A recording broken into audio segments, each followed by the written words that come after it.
Oh, actually, I think they actually didn't record it. I just recorded the person. Okay. Okay. So after that, we can go to the music group management. Let's see the slide. So we need to see all of the command. We can see the I to insert, the A like which goes to the insert mode, also the A to the end of the line, then escape button to terminate the insert mode. All of this command. Okay, so after that, I think the basic one is finished. Yes, I think the basic one is finished. Okay, so now I can go to some the intermediate one. So in here, like suppose the group, what actually is a group? In the Linux, group is a collection of users. The main purpose of the group is to define a set of privilege like read, write, or execute the permissions for a given resources that can be shared. Like suppose in Linux, you can create multiple group, like each group will have some permissions to do with some file and the other won't have it. So to do that, we can use it. So let me show some of the command, like to see all of the users in the command. Okay, so let me show you some command. Let me just escape this one. Okay, it's the ls. See, this is the file, and to see all of the users, let me show it for the users. To see the users, like currently which user actually using, for that I can use who. If I use who, then I can see the which user actually currently using, like this command. The user, like when it is actually logged in.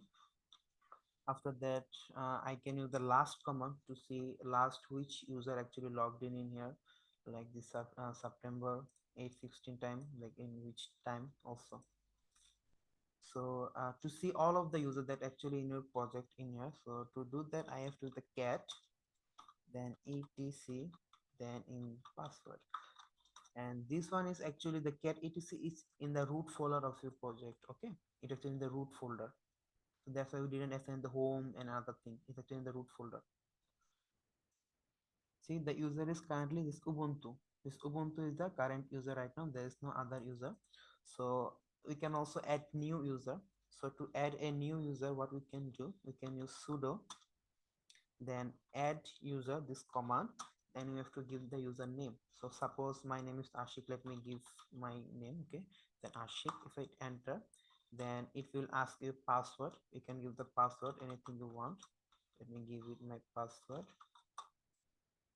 Now you can specify the name, but I'm currently just going to enter, then enter, or you can just give the information that you want in here also, then enter, then enter. Now I have to give the yes. See, now the user is created. So to see if the user is created or not, we can use the previous command like cat etc password. See, the new user has been created, Ashik. So now this user has been created. Now we can actually switch to the user. Like this user is created. Now I want to switch to the user. So for that I have to the su, then hyphen, then the username, which is Ashik. If I hit enter now it will try to get my password. I give the password, hit enter now. See, right now I'm in Ashik. Previously I was at Ubuntu. If I show you the command where I actually wrote it, where it is, see, it was Ubuntu. Right now here it is Ashik. And to, if I use the who am I now, who am I can see I'm Ashik right now. The Ashik is actually logging. So to actually log out, we just have to use exit. If I use exit, then I will be logged out and I will go to the my default user.